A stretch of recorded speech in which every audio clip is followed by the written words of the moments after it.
Good evening, and welcome to the den of the Orator. As I'm sure you're aware, most sensible people are abed. So it's time for you to pull up your chair and settle in, because tonight, I have another tale to tell. You know, Mateo's grandfather only had one rule. Never go in the woods at night. And for 14 years, Mateo followed that rule. Until the one night he didn't. Tonight's tale is the story of the first and last night that Mateo entered the forest and the evil he found lurking therein.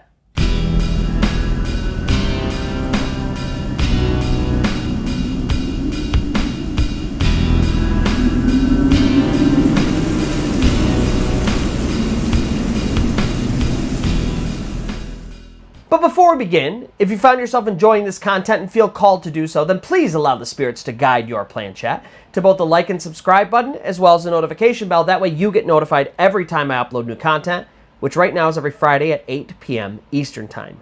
Second, as impossible as it may seem to believe, the stories on my channel are all true and mostly first-hand accounts of the supernatural and paranormal.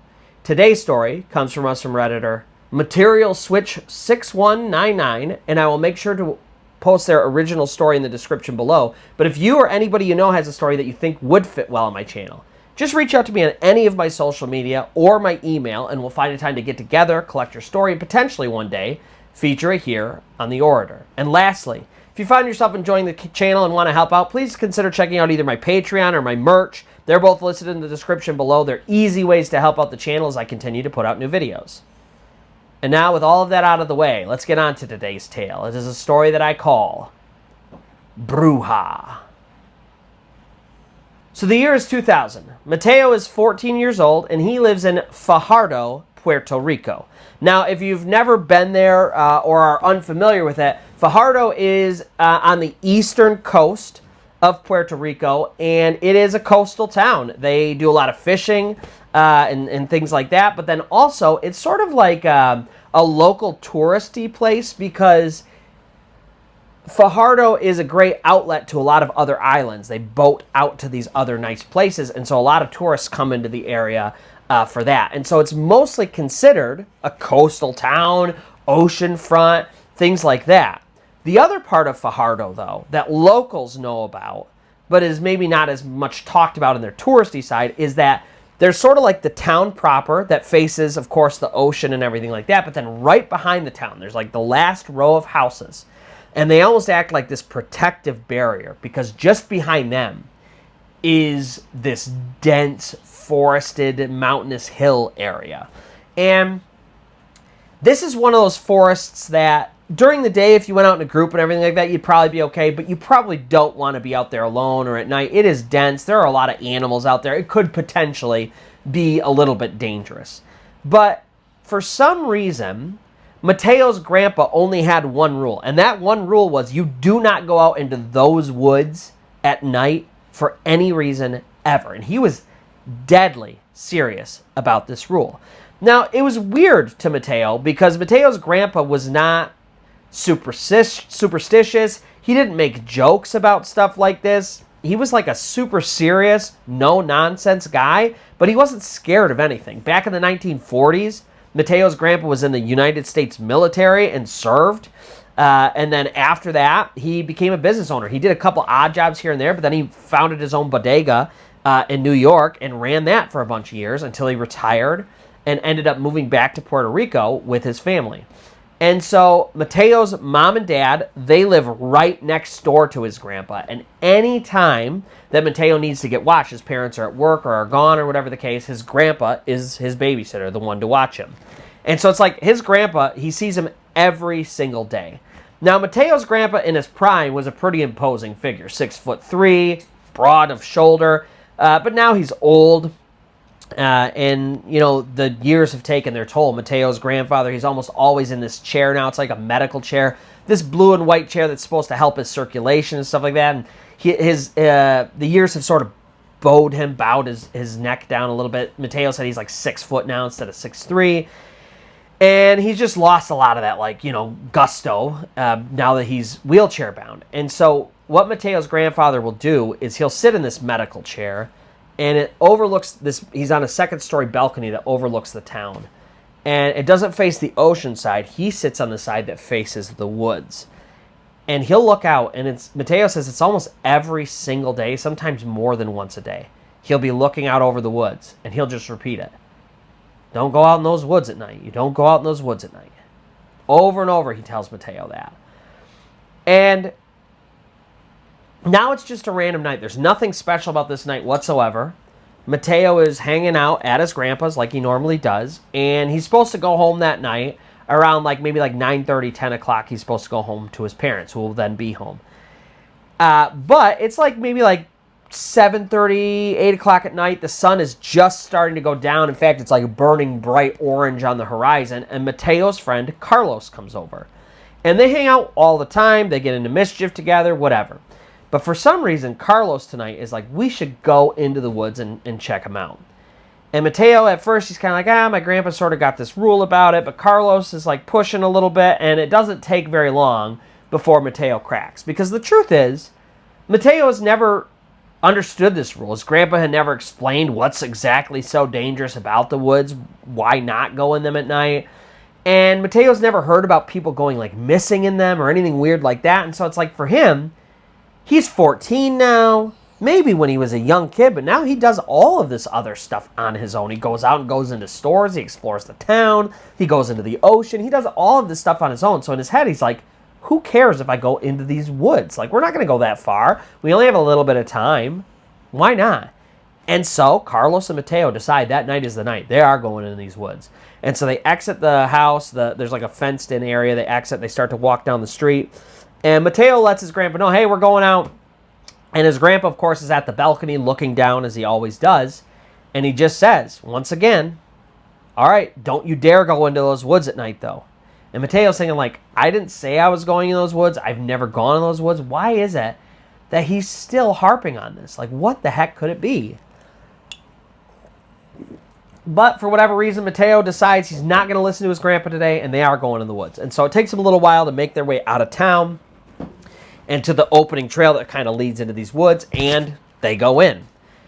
The problem is, like I said, it's a little bit to get out there. They left it when it was just getting sunset, and so now the sun is almost completely down, and the trees, they're thick in this forest, and they have this kind of canopy that grows over top, and so there's a little bit of moonlight, but not that much moonlight to see by. But they're going to make their way through these woods. And for maybe 20 to 30 minutes, they're just sort of walking around the trail slowly as it gets darker and darker. They're listening to the frogs and the other night animals. And Mateo thinks this is cool. He's been in these woods a million times during the daytime, but now this is at night. And his grandpa said not to go out there. And so there's kind of this air of danger or mystery. And he's just loving it. This is awesome. And so they explore for a little while, and then they're kind of deciding, hey, maybe we should go home. It's kind of getting that time of night where we'll be missed if we don't get home soon. And so Mateo's all right, cool, let's turn around and go home. But then Carlos says, hey, I got to go to the bathroom real quick. Let me step off and pee, and then we'll head out. Mateo says, all right, cool. So Carlos, he steps off the trail, and he just goes just a little bit off the trail, just out of sight, and Mateo waits. And he's waiting, 30 seconds, a minute, 2 minutes, 3 minutes, and nothing.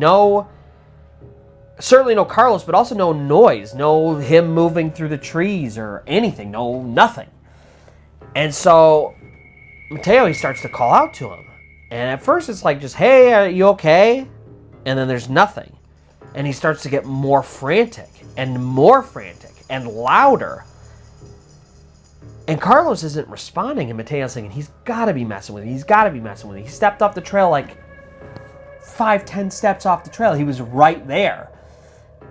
And so he's all right, he's got to be messing with me. So he decides he's not going to go back and get somebody or anything like that. He doesn't think there's danger. He thinks he's just a trick being played. So Mateo steps off the trail towards where Carlos went. And he goes a few steps, and he's I got to be here. He's got to be right here. Why would he go further? even if you didn't think the woods were that dangerous, there are still wild animals out here, and there are still 14-year-old boys in this super dark woods. It doesn't make sense. And so Mateo, he's calling out, and he's walking through the woods, and he's trying to find him, and he's getting more and more worried. And then he stumbles out of the woods and into this clearing. It's this big circular clearing. It's been cleared of all of the trees. There's still grass and shrubbery and stuff like that, but there's no trees at all in this clearing. It looks like it's been cleared like man-made, like it was designed to be cleared. And Mateo, it's like, boom, he stumbles out of the clearing, and he's, wow, this is big. And they're not that far from the town, and he's explored the woods a million times when he was a kid, so he's thinking, oh, I must have come across this clearing before. And in his mind, he's remembering a time when he was like 5, 6 years old, and there was a birthday party in the woods in a clearing, and he's thinking, oh, maybe that's what this is. But then he's like really thinking about that memory, and he's like, no, that was like a pretty small clearing. It had room for like the picnic table and a little bit of stuff. There's like a little fire pit in the middle, but like it couldn't house that many people. It was a small party. And this is a big clearing, huge. And it doesn't really make any sense. Like I said, he should have been able to have found this before. They've explored the woods a million times during the day. And he's like, I feel like I've been in this area and everything like that, but never seen this clearing before. And as his eyes are sort of scanning this clearing, and as he's trying to make sense of it being here, he sees a figure in the middle of the clearing. Now, it's far enough away and it's dark enough out that he can't make out any features whatsoever. It's just clearly a person standing there. And so right away, of course, he thinks it has to be Carlos. Like, who else would it be? They're in the woods late at night. No one else would be out here. Here, he finally found him. He's thinking, when I get him, I'm going to frickin' wring his neck for messing with me, you know? And so he starts to move across the clearing, and he's yelling out to Carlos, like, hey, man, why'd you mess with me? What are you doing? This isn't funny. We got to go home. And as he's getting closer and closer, he's realizing he thought this person was, like, kind of taller, but as he's getting closer, it's like they were just so far away he couldn't quite tell. They're clearly shorter than him, which Carlos is not. And they're like wrapped in this sort of shawl, but they're facing away from him, so he can't see who it is. And so he's like within maybe 5 feet, maybe, of this person, like quite close to them, when they finally turn around. And what turns around and looks at him is an old woman. She has, she's short. She has, like I said, like a shawl and kind of rumpled clothing on. She kind of looks haggard and hunched over. She has long white hair flowing down onto her shoulders.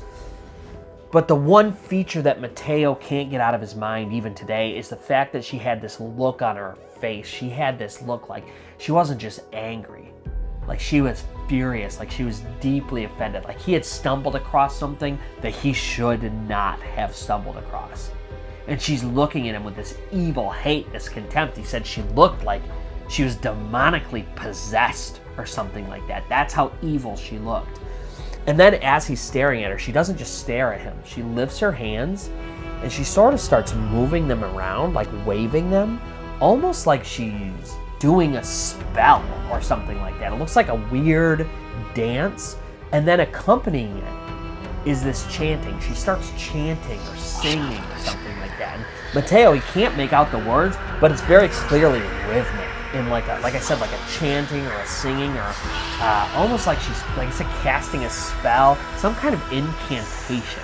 And she's waving her arms around and she's doing this whispering, and the whole thing is otherworldly, scary as hell to Mateo. And then it gets scary because when Mateo and Carlos came out, even though it was nighttime, it's super warm in Puerto Rico at this time of year. And he's in shorts and a t-shirt, for goodness sake. And all of a sudden, the temperature in this area plummets. It doesn't just get a little colder, it gets freaking freezing. And not only does it get cold, but it was a calm, still night, and now there is a wind that is coming into this massive sort of like woods corridor. It started whipping through the trees and coming in and swirling around this woman, and she's sort of cackling and chanting this incantation and waving her hands as the wind swirls around and it gets colder and colder. And Mateo, he goes from being sort of like a little scared and worried seeing this old woman out here, how weird is that, to like petrified, terrified. This can't even be happening. And so he closes his eyes and he kind of cowers. And as soon as he does, he kind of like folds into himself. The chanting stops, the wind stops, the cold stops. And he's just sitting there for a second, like worried. What is coming? What's going to happen?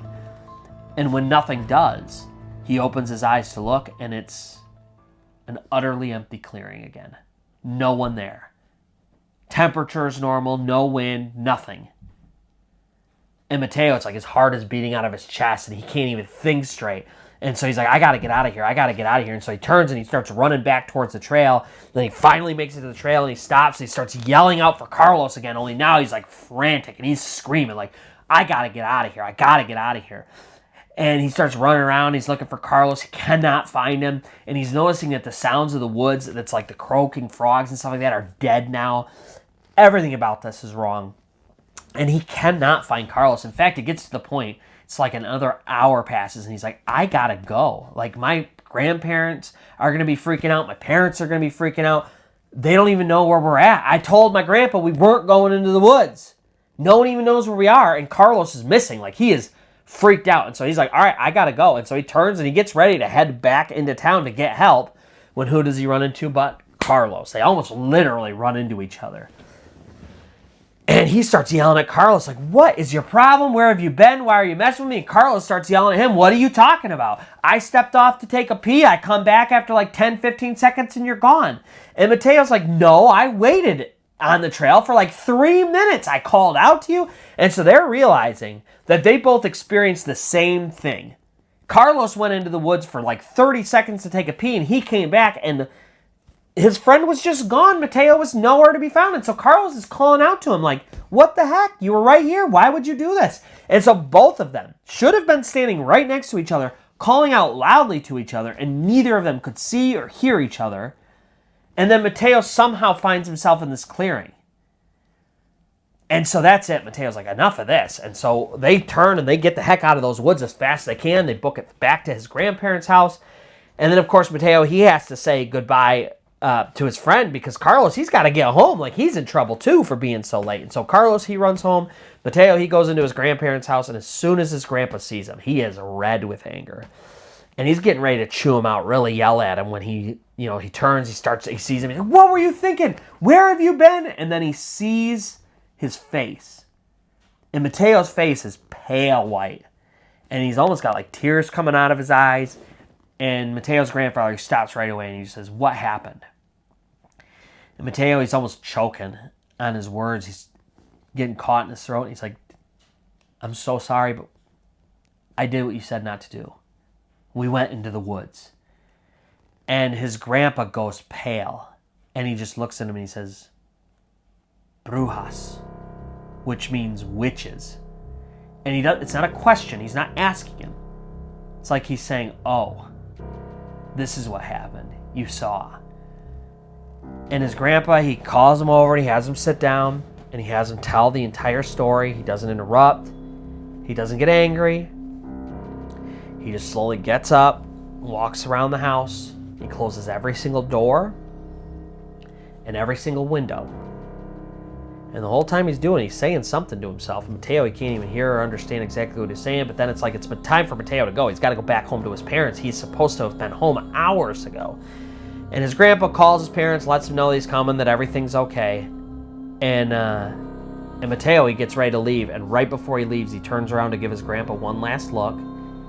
And his last image of his grandfather before he leaves that night, it's seared into his brain, even all these years later, because the last image he sees of his grandfather is something he hasn't seen almost ever in his life. In fact, it's been over a decade since he remembers seeing it.